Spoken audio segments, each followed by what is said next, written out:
धुएं से भरे रेगिस्तान के बीच एक पुराना रास्ता कराची की तरफ मुड़ता है। हवा में सन्नाटा है, लेकिन उस सन्नाटे के पीछे दबी हुई है एक कहानी, सिंध की कहानी। एक ऐसी भूमि जिसकी रेत आज भी मोहनजोदड़ो की फुसफुसाहटें सुनाती है। नमस्कार दोस्तों, मेरा नाम है गिरीश शर्मा और आज हम बात करेंगे उस भूमि की कहानी की जिसे हमारे वेदों ने भी पुकारा है, हमारी सभ्यता ने भी उसे गले लगाया है, जिसका नाम आज भी हमारे राष्ट्रगान में धड़कता है, जिसका नाम है सिंध।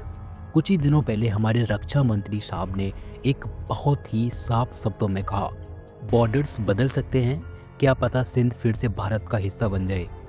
यह कोई आम बात नहीं है। अगर सामान्य बात होती तो पाकिस्तान इसको लेकर के इतना तिलमिलाया नहीं होता, और इसी सेंटेंस को लेकर के पूरे पाकिस्तान के सिंध प्रांत में प्रोटेस्ट बहुत ही ज़्यादा भीषण हो गए हैं, जिसकी वीडियो आप अपनी स्क्रीन पर देख पा रहे होंगे। लेकिन दोस्तों, यह एक घोषणा थी कि भारत इस क्षेत्र को सिर्फ एक जियोग्राफिकल पॉइंट नहीं मानता, बल्कि अपनी सिविलाइजेशन आइडेंटिटी का पार्ट मानता है। और ये कोई नई बात नहीं है, और ऐसा नहीं है कि हमको आज ही सिंध की याद आई है। आज से लगभग 2 साल पहले हमारी योगी आदित्यनाथ जी ने भी इस पर बयान दिया था। उन्होंने कहा था, no reason why India could not take back Sindh, यानी कोई कारण नहीं है कि इंडिया सिंध को वापस ना ले। और यह एक सिर्फ वाक्य नहीं, यह एक भू राजनीतिक कहानी बन चुकी है। जब हम राष्ट्रगान गाते हैं, जिसमें हम सीधे सीधे गाते हैं कि पंजाब सिंध गुजरात मराठा द्राविड़ उत्कल बंगा, राइट। तो पंजाब सिंध, इसका मतलब है सीधा सीधा कि ये सभी क्षेत्र भारत के इतिहास, भारत की भावना, भारत की सभ्यता का हिस्सा बने रहे हैं। सिंध वह भूमि है जहाँ सिंधु नदी बहती है, और जहाँ से हमारा जो हिंदू शब्द है वहीं से जन्म लिया है, जिस पर मोहनजोदड़ो की प्राचीन धड़कनें आज भी महसूस की जा सकती हैं।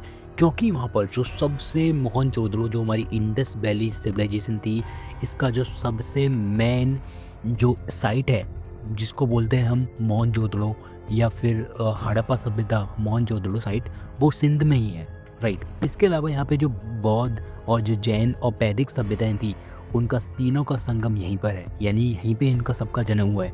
और इंडस वैली सिविलाइजेशन की जो सबसे गहरी जड़ें सिंध में ही हैं। और लेकिन अनफॉर्चुनेटली पाकिस्तान ने इन जड़ों को अपना नहीं माना, बल्कि अपनी जनता को यह सिखाया कि ये एक अरब वंशज के रिश्तेदार हैं, यानी अब्दाली इनका कोई ताऊ लगता है, इनका चाचा लगता है, राइट। लेकिन अपनी सभ्यता, अपने पूर्वज सबको भुला दिया गया। और जब 1941 में सिंध की जो कुल आबादी थी वो 40 लाख थी, जिसमें लगभग 11 लाख हिंदू थे, और पार्टीशन के समय लगभग 95% से ज़्यादा हिंदू सिंधु छोड़कर भारत आ गए, अपने घर, अपनी ज़मीन, अपने मंदिर सब पीछे छोड़कर। और उनके माथे पर केवल एक उम्मीद बची थी कि कभी सिंध वापस भारत आएगा और हम फिर से एक होंगे। आज अगर सिंध की बात करें तो आज भी सिंध पानी के लिए तरस रहा है। जो यहाँ इनकी जो सिंधी भाषा है वो पाकिस्तान में मरने की कगार पर है। और आज जो सिंध की अर्थव्यवस्था है, जो पूरे ग्लोबल में अपनी छाप छोड़ता था ड्यूरिंग ब्रिटिश पीरियड, पूरी तरह से ख़त्म हो चुकी है। कभी व्यापार, संस्कृति और समृद्धि का केंद्र रहा सिंध, आज एकदम अपने यानी कि अपनी सैया पर लेटा हुआ है, मृत्यु के कगार पर है। कुछ समय पहले JSMM, जो कि सिंधी लोगों का एक बहुत बड़ा ग्रुप है, उसने सिंध में एक मैसिव रैली निकाली, जिसमें लोगों ने खुले तौर पर मांग की कि हम चाहते हैं सिंधु देश। पहली बार सिंध में इतनी बड़ी संख्या में लोगों एक स्वतंत्र पहचान और स्वतंत्र भविष्य के लिए सड़कों पर उतरे। पाकिस्तान इसे दबाने की कोशिश करेगा, जैसे बलूचिस्तान को दबाया जाता है। लेकिन सवाल यह है, एक साथ इतनी जगह पाकिस्तान कब तक ये सब काम कर पाएगा? बलूचिस्तान, सिंध, ये POK है ना, और कई जगह सारे लोग पाकिस्तान से सिर्फ पंजाब प्रांत को छोड़ करके, पाकिस्तान जो कि पाकिस्तान का मतलब है पंजाब प्रांत, सीधा अगर पाकिस्तान में जाके देखो तो उनका सीधा मतलब है पंजाब प्रांत इक्वल टू पाकिस्तान। तो जो अदर स्टेट है पाकिस्तान के, they feel they are not part of the Pakistan, okay. तो इस तरह जो वहाँ पे जो अनसेटिस्फैक्शन का जो एक फीलिंग है जो बढ़ती जा रही है, ये सारे स्टेट यानी कि पाकिस्तान एज ए नेशन टूटने की कगार पर है। अगर सिंध को एक सुरक्षित भविष्य चाहिए, जो कि हमारे राजनाथ सिंह साहब ने भी कहा कि अगर सिंध को अच्छा भविष्य चाहिए तो वो भारत के साथ जुड़ सकता है। लेकिन क्या ये पॉसिबल है? बिल्कुल पॉसिबल है।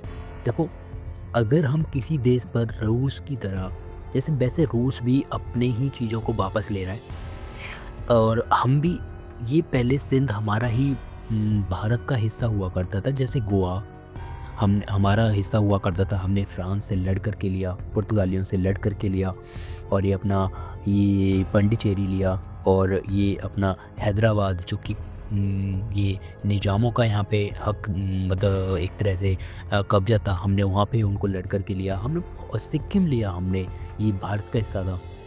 तो हम वो चीज़ें वापस लेंगे जो हमारी हैं और इसमें सिंध भी हमारा है, क्योंकि हिंदुइज़्म जो कि हमारा पूरा बेस ही हिंदुओं का है, भारत यानी हिंदू, यानी Hinduism equal to the Hindustan. तो हमारा जो पूरा बेस है, हमारी जो आइडेंटिटी है वो सिंधु है और इसको लेकर के अगर भारत में बहुत ही ज़्यादा डिमांड होगी तो सरकार इस पर एक्शन लेगी। अब क्वेश्चन ये आता है कि क्या हम इस चीज़ के लिए तैयार हैं? दोस्तों, हमारी जो सेना है, आपको पता हुआ कि कुछ समय पहले भी गुजरात के सर क्रीक को लेकर के बहुत ही ज़्यादा विवाद हुआ था। पाकिस्तान ने भी अपना वहाँ पे सेना लगा दी थी और हमारी भी सेना वहाँ पे तैयार है। हमने वहाँ पे सिर्फ स्पेशली सर क्रीक के लिए हमने वहाँ पे एक एयरवेस भी बनाया है और हमारे राजनाथ सिंह साहब के अलावा हमारी सेना प्रमुख, हमारे जो तीनों सेनाओं के चीफ होते हैं CDS, उनका बयान आया था कि अगर पाकिस्तान ने कुछ सर क्रीक पे किया तो हम पाकिस्तान की इतिहास के साथ साथ भूगोल भी बदल देंगे। और उसी कैंपेन का हिस्सा है सिंध को भारत में मिलाना। तो it is not a new, ये कोई नई बात नहीं है और सिंध को हमें वापस लेना ही है, क्योंकि ये हिंदुइज़्म की पहचान है, हमारी पहचान है।